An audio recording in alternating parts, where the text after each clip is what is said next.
Hello guys, শুভ সকাল সবাইকে। Guys, আজকের একটা নতুন জিনিস আপনাদেরকে শেখাবো। সেটা হলো, আমরা হাজার হাজার লাখ লাখ টাকার ঔষধ খেয়ে নেই ডাক্তারের কাছ থেকে শরীর ঠিক করার জন্য, অথচ আমাদের যে বাড়িতে এই জিনিসগুলো থাকে আমরা সেটাকে অবহেলা করি। গাইস, এই রসুনের এমন একটা ক্ষমতা রয়েছে যে আপনার ক্যান্সারকেও ভালো করতে পারে। এই আদার এমন ক্ষমতা রয়েছে যে আপনার যৌবন শক্তিকে ফিরিয়ে আনতে পারে। যার যৌবন শক্তি শেষ হয়ে গেছে, এই আদা, এই রসুন আপনাদের যৌবন শক্তি ফিরিয়ে আনতে পারে। আমরা ডাক্তারের পেছনে হাজার হাজার লাখ লাখ টাকা খরচ করে দিচ্ছি, ঢেলে দিচ্ছি। তো আমরা এইগুলো, এর কোনো সাইড এফেক্ট নেই, এগুলো হচ্ছে সম্পূর্ণ আয়ুর্বেদিক। আমরা প্রতিদিনে আমাদের তরকারিতে, শাকসবজিতে এইগুলো দেওয়া হয়। তো গাইস, আজকের বলবো আপনাদেরকে, এই রসুন ঠিক এই পরিমাণে 2 কোয়া রসুন এবং এতটাই পরিমাণ আদা রোজ সকালে খালি পেটে ভালো করে চিবিয়ে খাবেন। রোজ সকালে ভালো করে খালি পেটে চিবিয়ে খাবেন।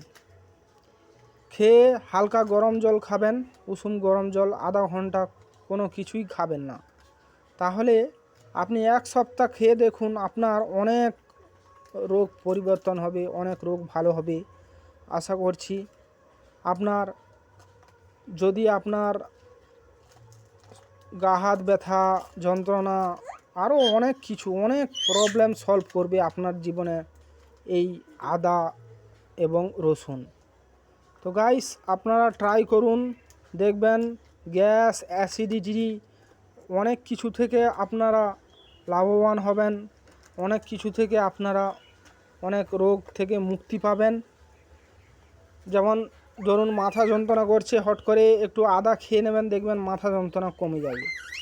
এবং আপনার সর্বশরীর ব্যথা, দিনের পর দিন গা হাত ব্যথা, হাঁটতে পারছেন না, চলতে পারছেন না, আপনি 1 সপ্তাহ আদা খেয়ে দেখুন।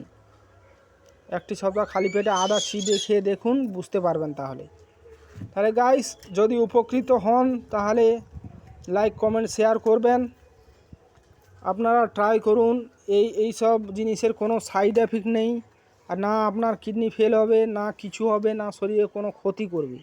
আপনার শরীরকে তাজা রাখতে, আপনার শরীর সুস্থ রাখতে রোজ সকালে আদা এবং রসুন ভালো করে চিবিয়ে খান, সঙ্গে উষুম গরম জল খান পেট ভরে, আধা ঘন্টা কিচ্ছু খাবেন না। ভিডিও ভালো লাগলে ফলো করুন, লাইক করুন, শেয়ার করুন, কমেন্ট করুন।